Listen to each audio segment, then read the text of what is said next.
आता आपल्या आवडत्या मालिकेचे संपूर्ण भाग मालिका प्रसारित झाल्यानंतर लगेचच पाहू शकता फक्त सन नेक्स्ट वर. भारतातील प्रेक्षकांसाठी मोफत सेवा.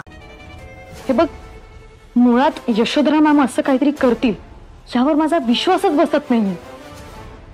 मला माझ्या एका प्रश्नाचं उत्तर दे. एवढं सगळं घडूनही सासूबाईंनी संजय मामांना घरात का ठेवलं असेल? म्हणजे त्या जर म्हणतायत की मी बदलले तर त्यांनी पुन्हा संजय मामांना घरात घेतलंच नसतं ना.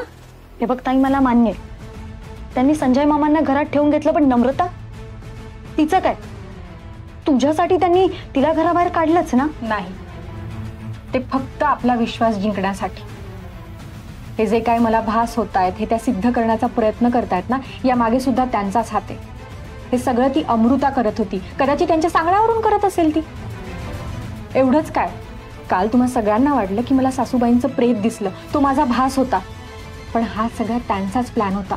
ह्याचं कारण सांगते. आपल्याला त्या गार्डनमध्ये भेटल्या होत्या त्यावेळी मला त्यांच्या हातावर रक्ताचा डाग दिसला. याचाच अर्थ हे सगळं त्यांनी केलं होतं ना. कदाचित तो डाग त्यांच्याकडून पुसायचा राहून गेला असेल. ताई, पण हे सगळं कसं शक्य आहे? का करतील ते असं? हे बघ, तुझ्या मनात आहे ना त्यांच्याबद्दल अजूनही संशय आहे ना, म्हणून तुला असं वाटतं, बाकी काही नाही. नाही नाही, हे सगळं त्यांनी रचलेलं नाटक होतं आणि त्या त्यांची सोज्वळपणाची भूमिका उत्तमरित्या पार पाडत होत्या.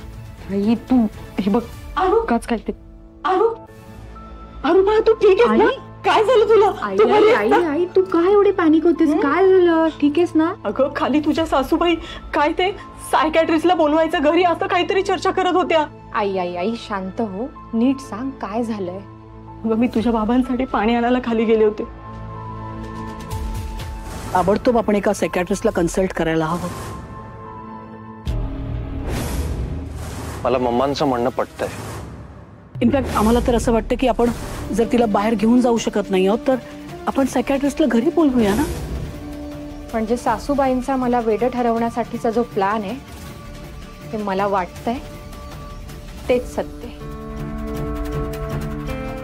श्राव, आत्ता मी जे काय तुला सांगेन ते कदाचित तुला पटणार नाही, पण माझ्यासाठी एक गोष्ट करशील? आणि ती गोष्ट जर खरी सिद्ध झाली तर तुला स्वतःहून कळेल की हे जे काय माझ्याबरोबर घडतंय ते माझे भास नाही आहेत, सासूबाईंनी रचलेलं षडयंत्र आहे. नीट ऐक मी काय सांगते. बोल.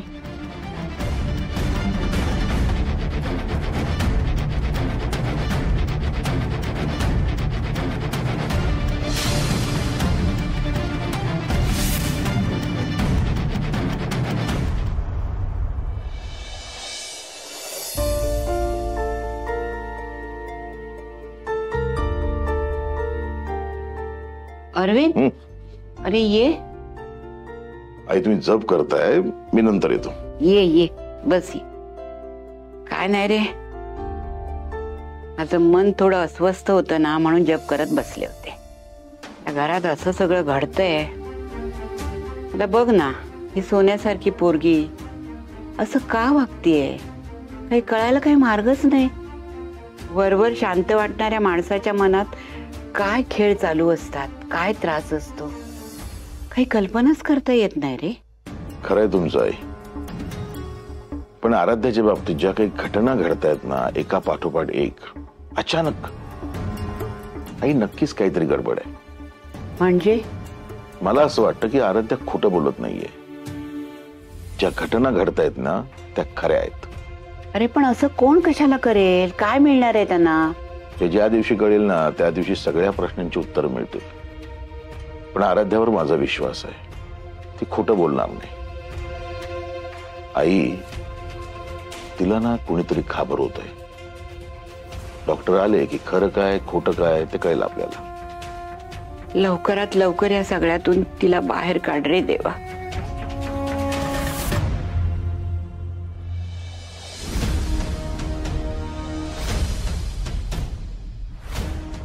काय ग, तू इथे काय करतेस?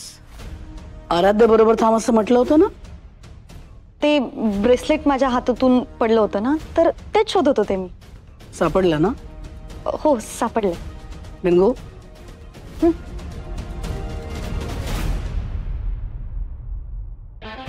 ही खरं बोलते असं वाटत नाही ना.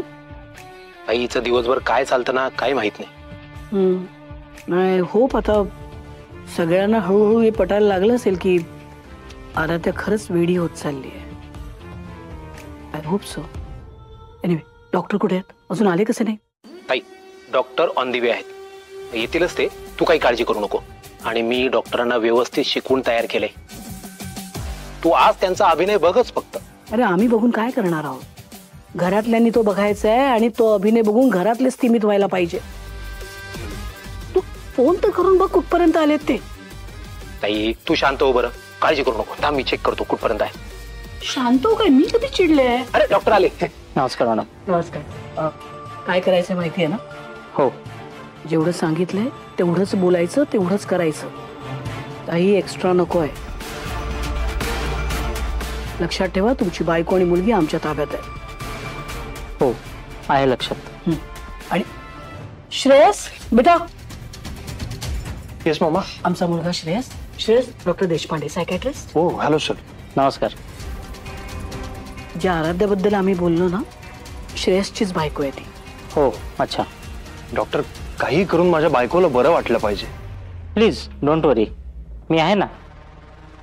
Of course doctor, we really trust you. Shreyas, आम्हाला काय वाटतं, तू आराध्याला इथेच घेऊन ये. डॉक्टर तिला इथेच भेटतील, म्हणजे तिला ऑकवर्ड वाटणार नाही. आणि आम्ही कोणी थांबत नाही. डॉक्टर काय म्हणतायत ते तू नंतर आम्हाला सांग. चालेल ना? बरं मी आलोच. काम नीट झालं पाहिजे. हो म्हणजे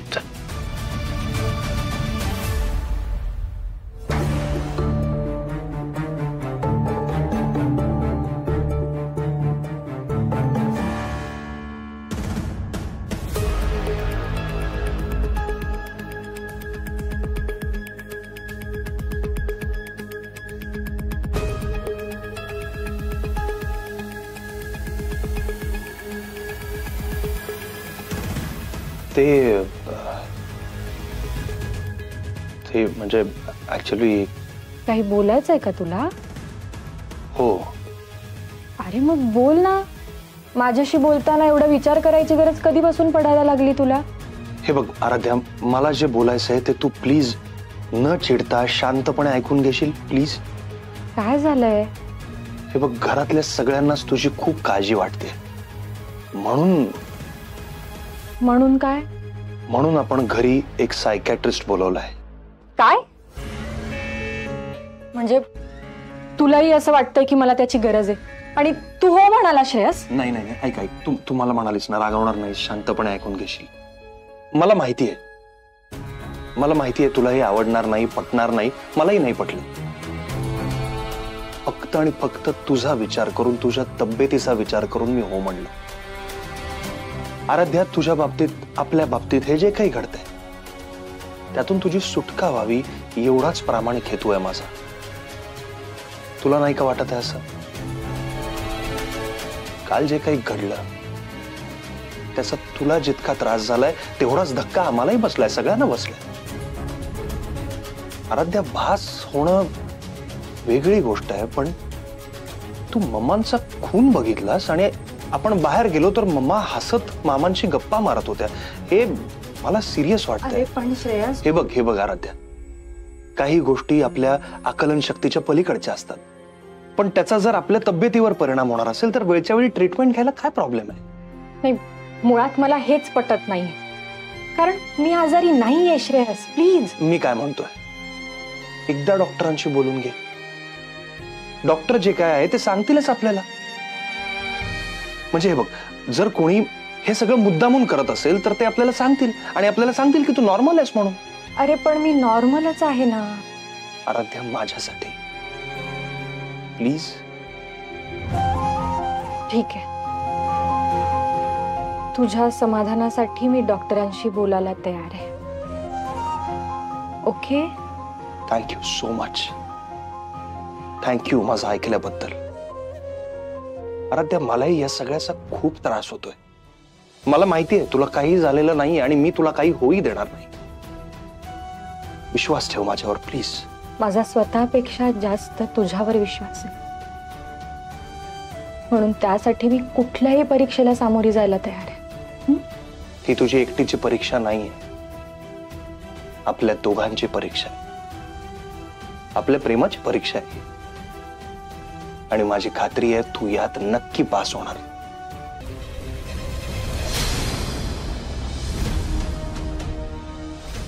सॉरी, तू जे काही म्हणत होतीस तेच खरं आहे. ती यशोधरा मॅडम तुला वेड ठरवण्यासाठी हे सगळं मुद्दाम करतीये. ऑफकोर्स, यातच तर त्या माहीर आहेत. कटकारस्थानं, प्लॅनिंग हेच त्यांना करायला आवडतं. पण एवढं भयंकर वागल्यात त्या. दिस इज सो शॉकिंग. यात शॉकिंग आणि भयंकर काय?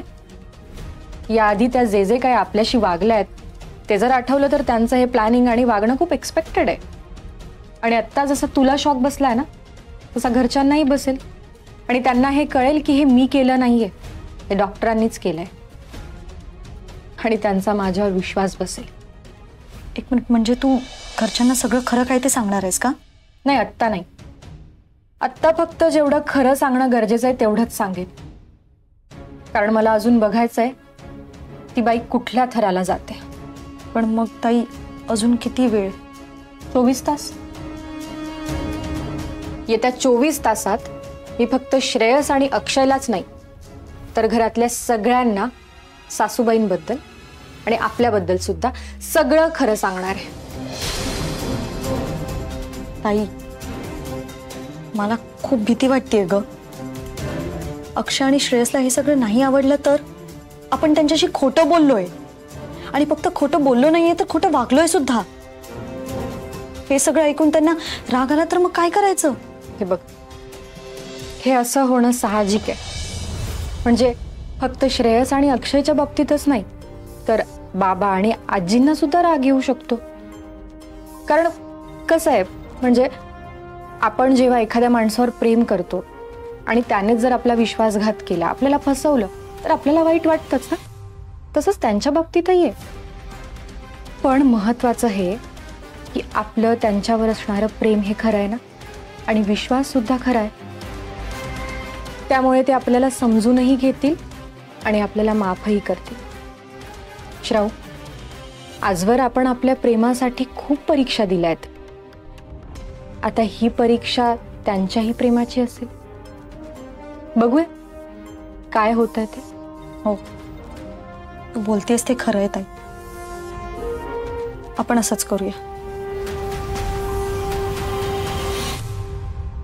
अरविंद, अरे काय आहे? आतापर्यंत फक्त ऐकत होते आराध्याला भास होत आहेत म्हणून. पण आज प्रत्यक्ष बघितलं आणि माझ्या डोळ्यांवरचा विश्वासच उडाला. होय, आराध्या एवढी व्हायलेंट कशी काय होऊ शकते? म्हणजे आपल्या समोर ज्या गोष्टी घडतायत ना ते बुद्धीला पटतंय, पण मनाला पटत नाहीये. I am so shocked Arvind. आई, अगं आम्ही ना डॉक्टरांना फोन केला होता. खूप चिडले होते ते. आम्हाला म्हणाले पोलीस कंप्लेंट करणार आहे. इतक्या विनवण्या केल्या. आय मीन 100 वेळा सॉरी म्हटलं तेव्हा कुठे शांत झाले. नाहीतर आपल्या आराध्याला जेलमध्ये पाठवलं असतं त्यांनी. अगं पण ही अचानक असं का वागायला लागली मुलगी? काही कळत नाही. पण आम्ही ना मनशांती केंद्रात फोन केला होता. गुरुजींशी बोललो आम्ही. ते म्हणाले की मन शांत नसेल तर असं होतं. आय मीन त्यांचं असं म्हणणं होतं की आराध्याच्या मनात असं काहीतरी आहे, कसली तरी खळबळ आहे जी ती शेअर करू शकत नाहीये, सांगू शकत नाहीये, म्हणून तिला त्रास होतोय. यशोधरा, तुझं काय म्हणणं आहे की आपण हातावर हात ठेवून शांत बसायचं का? अरे नाही अरविंद, असं कसं म्हणू आम्ही? पण हे बघ ना, जे घडतंय ते आपल्या सगळ्यांसाठी नवीन आहे ना. आपल्या घराण्यात असं कधीही काही घडलेलं नाहीये. पण कसं आता जे काही घडतंय ते फक्त घरात आहे, घरातल्या लोकांना माहितीये. पण ही गोष्ट कधीही बाहेर लीक होऊ शकते अरविंद. मीडिया तसंही आपल्याकडे नजर ठेवूनच असतं. हे बघ, प्रश्न जसा आराध्याच्या तब्येतीचा आहे तसंच आपल्या घराण्याच्या प्रतिष्ठेचा पण आहे. बघ यशोधरा, प्रतिष्ठा, इज्जत याबद्दल विचार करण्याची ही वेळ नाहीये. आराध्याचं जीवाचं जर काही बरं वाईट झालं ना तर ते नुकसान कधीही भरून येणार नाही. मला खरंच आता आराध्याची काळजी वाटायला लागली. अरे आम्हाला पण तिची काळजी आहे. म्हणून तर आम्ही ताबडतोब डॉक्टरांशी बोललो. डॉक्टरांचं म्हणणं आहे की शी नीड्स हेल्प. ताबडतोब तिला मेंटल असायलम मध्ये ऍडमिट करायला हवं.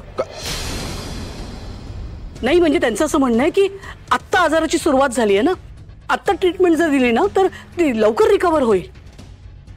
ऍडमिट करायचं? पण त्याची खरंच गरज आहे का? मी काय म्हणतो, आराध्यावर जी काही ट्रीटमेंट करायची असेल ना ती आपण घरीच करू की. नाही अरविंद, ते पॉसिबल नाही. म्हणजे डॉक्टरच आम्हाला म्हणाले की मानसिक आजार आहे. पेशंटला कधीही काही होऊ शकतं, कधीही पेशंट व्हायलंट होऊ शकतो. आणि आपण आता पाहिलंच व्हायलंट झाल्यावर काय होतं. पेशंट स्वतःलाही इजा करू शकतो आणि समोरच्याला पण.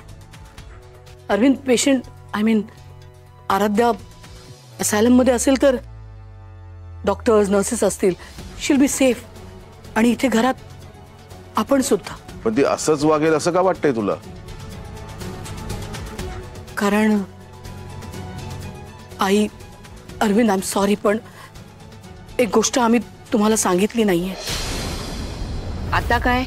आई, अगं आराध्याची तब्येत बिघडते म्हटल्यावर आम्हाला असं वाटलं की डायरेक्टली तर तिच्या आई वडिलांनाही सांगू नाही शकत. आई वडील आहेत ते, त्यांना टेन्शन येईल. मग खूप विचार करून आम्ही मिसेस रत्न पारखींशी इनडिरेक्टली बोललो. आम्ही त्यांना जनरली विचारायला सुरुवात केली की आराध्याला काही मेडिकल हिस्ट्री आहे का, काही फॅमिली हिस्ट्री आहे का, काही जेनेटिक कंडिशन्स वगैरे. मग तेव्हा त्या म्हणाल्या की हो, घरात मानसिक आजार आहे. मिसेस रत्न पारखींच्या भावाला तसा आजार होता. वेडाचे झटके यायचे त्यांना. नाही, पण त्यांना ट्रीटमेंट दिली गेली आणि ते काइंड ऑफ बरे पण झाले. हो, फक्त आजोबा यातून नाही सुटू शकले. म्हणजे त्यांना पण सेम इश्यू होता. त्यांना ट्रीटमेंट पण दिली गेली, पण ते काही बरे नाही होऊ शकले. वेडाच्या भरातच ते गेले. मग हे त्यांनी लग्नाच्या आधी आपल्याला सांगायला हवं होतं. नाही, बरोबर आहे, त्यांचं चुकलंच. पण आपण सुद्धा खूप घाई केली ना लग्नाची. काही मेडिकल कंडिशन आहे का, काही फॅमिली बॅकग्राऊंड, काहीच चेक नाही केलं आपण. आणि आता त्यांच्या कुटुंबात काही जेनेटिक कंडिशन आहे, त्यात बिचारा आराध्याची काय चूक आहे, नाही का? नाही यशोधर, मी काय म्हणतो, यावर काहीतरी उपाय असेल ना. आराध्यावर आपण चांगली ट्रीटमेंट करू, ती बरी होईल. आणि मला तर वाटतं की ही फक्त सुरुवात असेल. काय? नाही, सत्य परिस्थिती अशी आहे की हा जो आजार आहे ना, हा परमनंटली बरा होणारा नाहीये. म्हणजे हा जो आजार आहे ना, याला ट्रीटमेंटनी बरं करता येतं, पण माणूस पूर्ण बरा होत नाही. मिसेस रत्न पारखींनी पण आम्हाला हे सांगितलं की त्यांचा भाऊ बरा झाला, पण पूर्णपणे बरा नाही झाला. अधूनमधून त्याला वेडाचे झटके येत राहिले. सो आपल्या डॉक्टरांचं पण हे म्हणणं आहे की आराध्या बरी होईल, पण पूर्ण बरी नाही होणार. अरविंद, अनफॉर्च्युनेटली आता हे आयुष्यभरासाठी आहे. आई, अरविंद, आम्हाला श्रेयसची खूप काळजी वाटते रे. त्याला जेव्हा हे कळेल की त्याची बायको वेडी आहे, त्याची काय अवस्था होईल रे. आपल्या श्रेयसने किती स्वप्न पाहिली असतील रे स्वतःच्या संसाराची. अरविंद, अरे त्याचं किती प्रेम आहे, किती प्रेम आहे आराध्यावर. त्याला जेव्हा कळेल की आराध्य कधीच बरी होऊ शकत नाही, तेव्हा त्याची काय अवस्था होईल. आम्हाला तर कल्पनाच करवत नाही रे.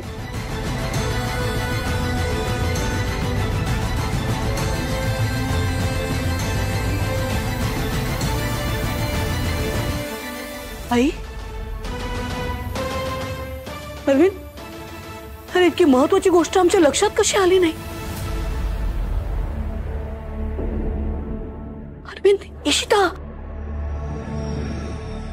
ही आराध्याची सख्खी बहीण आहे. हा जर जेनेटिक प्रॉब्लेम असेल यांच्या कुटुंबात तर इशितालाही पुढे मागे असं काहीतरी. नो नो नो नो, आम्ही आमच्या दोन्ही मुलांचे आयुष्य नाही बर्बाद करू शकत. अरविंद, नाही, हे असं नाही.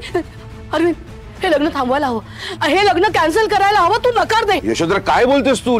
लग्न अचानक कॅन्सल करायचं म्हणजे आपल्या मुलांच्या आयुष्यापेक्षा जास्त महत्वाचे आहेत का दुसऱ्या गोष्टी? यशोधरा, तुझं म्हणणं सगळं बरोबर आहे, सगळं पटतंय मला, पण हे आपण त्या व्यक्तीला कसं शोधणार आहोत?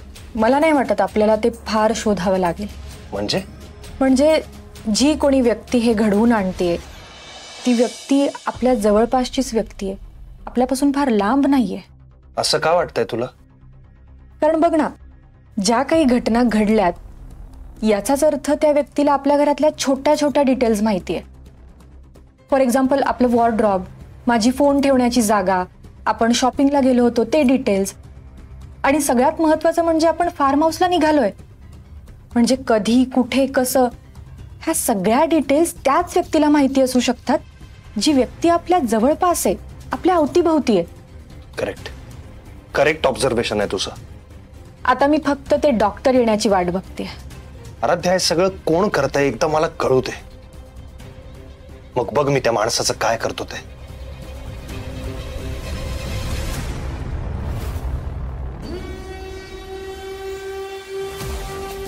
संजय, अक्षय डॉक्टरांना भेटायच्या आधी आम्हाला डॉक्टरांशी बोलायचंय, कळतंय का तुला? हो ताई, मी तोच प्रयत्न करतोय ताई. तू प्रयत्न करू नकोस. I want result. ताई, मी डॉक्टरांना फोन करतोय. मला कळतंय ताई, तुला खूप टेन्शन आलंय. तू ना फालतू बोलू नकोस. तू डॉक्टरांना करेक्ट कर. हो ताई, ताई फोनच लागत नाहीये. ताई फोन लागत नाहीये. ताई, अक्षय जर डॉक्टरांना भेटला आणि डॉक्टरांनी अक्षयला जर सगळं खरं खरं सांगितलं, ताई सगळ्यांना कळेल की आराध्याला भास वगैरे काही होत नव्हते, तिला वेडबीड काही लागलं नव्हतं, हे सगळं तुझंच, म्हणजे आपलंच प्लॅनिंग होतं.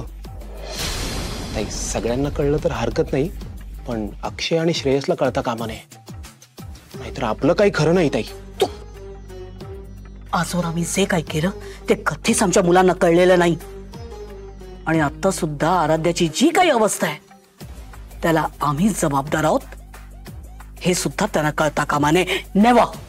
हो ताई, पण हे सगळं थांबवायचं कसं? यावेळी तुझ्या सुनबाईने जरा जास्त डोकं लावले. आय नो, तिला सोडणार नाहीच आहोत आम्ही, पण आता ह्या सगळ्या प्रकरणात आमच्यावर कुणाचाही संशय आला नाही पाहिजे, यासाठी काय करायला हवं ना, त्याचा विचार करायचा आहे. ते ऑफकोर्स. ताई, काही सुचलं का? ऑफकोर्स.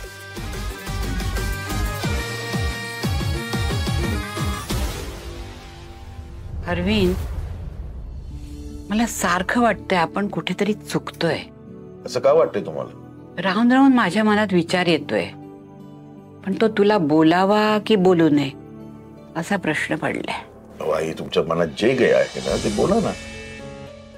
आज आपल्याकडे डॉक्टर आला होता, तेव्हा आराध्याने हुशारीने जे काही घडलं ते रेकॉर्ड केलं आणि आपल्या मनातला तिच्याबद्दलचा संशय दूर केला, बरोबर? म्हणजे आराध्याने जे काही घडलं, खरं घडलं, त्याचा पुरावाच दिला ना. अरविंद, यावेळेला जे काही घडलं त्याचा आपल्याला पुरावा मिळाला, पण यापूर्वी जे काही घडून गेलं त्याचे पुरावे कुठे आहेत आपल्याकडे? हे मात्र 100% खरं आहे. आई, हे जे कोणी करतंय ना ते मुद्दाम करतंय. ती व्यक्ती एकतर ओळखीची आहे किंवा आपल्या घरातली असू शकते.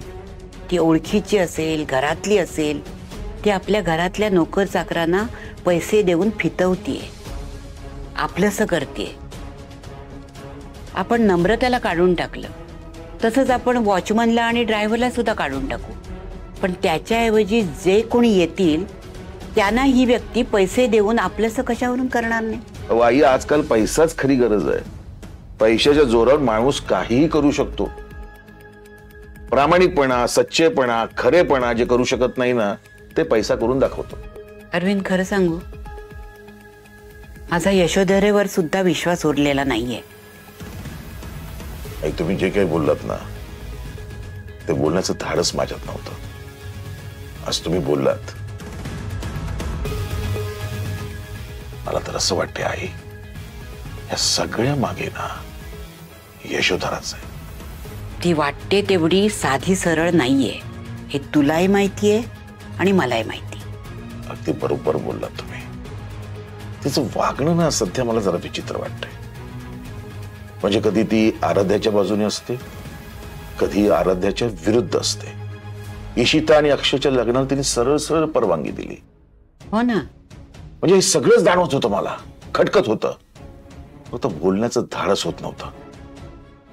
आज तुम्ही बोललात ना, ते पटतंय मला. या सगळ्या प्रकरणामागे यशोधराच आहे. मलाही. आता तो डॉक्टर आला आणि त्याने सगळं सत्य सांगितलं आणि त्याच्या मागे ही आहे असं जर मला कळलं तर मी तिला माफ करणार नाही. हा आई, मी पण ठरवलंय, या वेळेला यशोधरेला माफी नाही. यश, यशोधरा सर नाही. यश, कुठे लपून बसलीयस? बाहेर ये. मोनिशा, काय चाललंय? हा का असा आरडाओरडा करतेस तू? का? मला इथे बघून शॉक बसला. अक्षयच्या आणि इशिताच्या लग्नाची जेव्हा न्यूज ऐकली तेव्हा मलाही असाच शॉक बसला होता. हे बघ, तू जरा शांतपणे बस, आपण बोलूया. काम. मला तुझ्याशी काहीही डिस्कस करण्यात इंटरेस्ट नाहीये. तू तुझा दिलेला शब्द मोडत नाहीस ना? मग का असं वागलीस? का माझ्या शनू बेबीच्या लाईफशी वारंवार खेळत असतेस तू? एक मिनिट मोनिशा, आम्ही असं काहीही केलेलं नाहीये. तू गैरसमज करून घेतेस आणि इथे असं येऊन आरडाओरडा करणं, हाऊ सेन्सिबल इज दॅट? काय प्रयत्न करतेस तू? आमच्या कुटुंबासमोर हे असा तमाशा करण्याचा काय अर्थ आहे? यश, हे असं बोलायला तुला जरा सुद्धा काही वाटत नाही का ग? मीडियामध्ये ही न्यूज सगळीकडे पसरली आहे. तुला काय वाटलं माझ्यापर्यंत ही न्यूज पोहोचणार नाही? आणि माझ्या शनू बेबीने काय नाही केलं ग? तिचं राहणीमान, वागणं, बोलणं सगळं चेंज केलं. कोणासाठी? तुझ्यासाठी आणि अक्षयसाठी. आणि तुम्ही लोकांनी काय केलं? शेवटी आम्हाला फसवलंच ना. आता मला सांग, समाजामध्ये तिची काय इमेज राहिली? बोल ना. आता का गप्पा बसलीस? मोनिशा, हे बघ, तू निघ इथून. या विषयावर आम्हाला काहीही बोलायचं नाही. आम्हाला खूप महत्वाची कामं आहेत. माझ्या शनू बेबीच्या लाईफ पेक्षा मला काहीही इम्पॉर्टंट नाहीये. माझ्या सगळ्या प्रश्नांची उत्तरं मिळाल्याशिवाय मी इथून जाणार नाही. रिअली? हे जे सारखं सारखं तू आम्हाला सांगतेस ना की शनायामध्ये खूप मोठा बदल घडलाय, असं काही झालेलं नाहीये. आमच्यासाठी तिने स्वतःमध्ये चेंज आणलेलं नाहीये. ती बदलली आहे पैशांसाठी, प्रॉपर्टीसाठी. ओ अच्छा, म्हणून तू हे असं वागतेस का? पण ह्याचे परिणाम खूप वाईट होतील. तुला अक्षयचं लग्न शनायाशी लावून द्यावंच लागेल ऍट एनी कॉस्ट. ते शक्य नाहीये मोनिशा. आमचं ठरलंय, आमच्या अक्षयचं लग्न इशिताशीच होणार.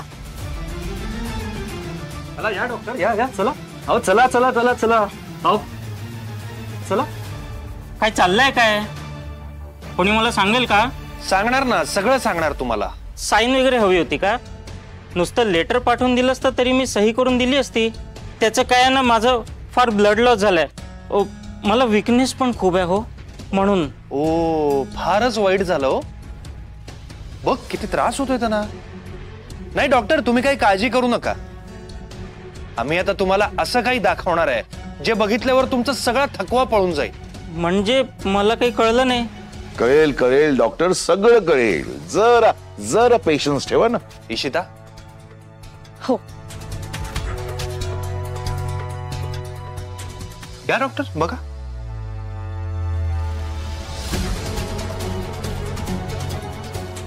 Doctor, doctor.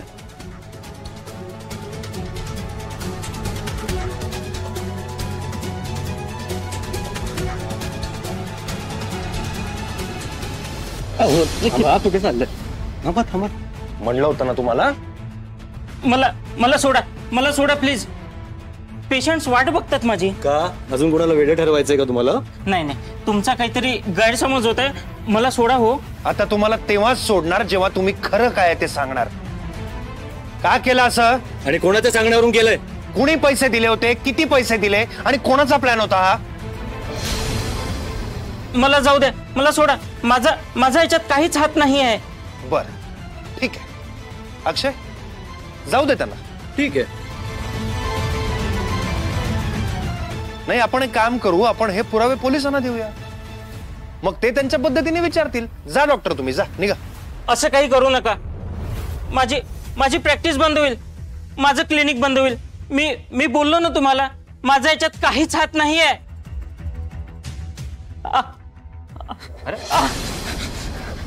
काय होतंय? खुर्ची. काय होतं डॉक्टर?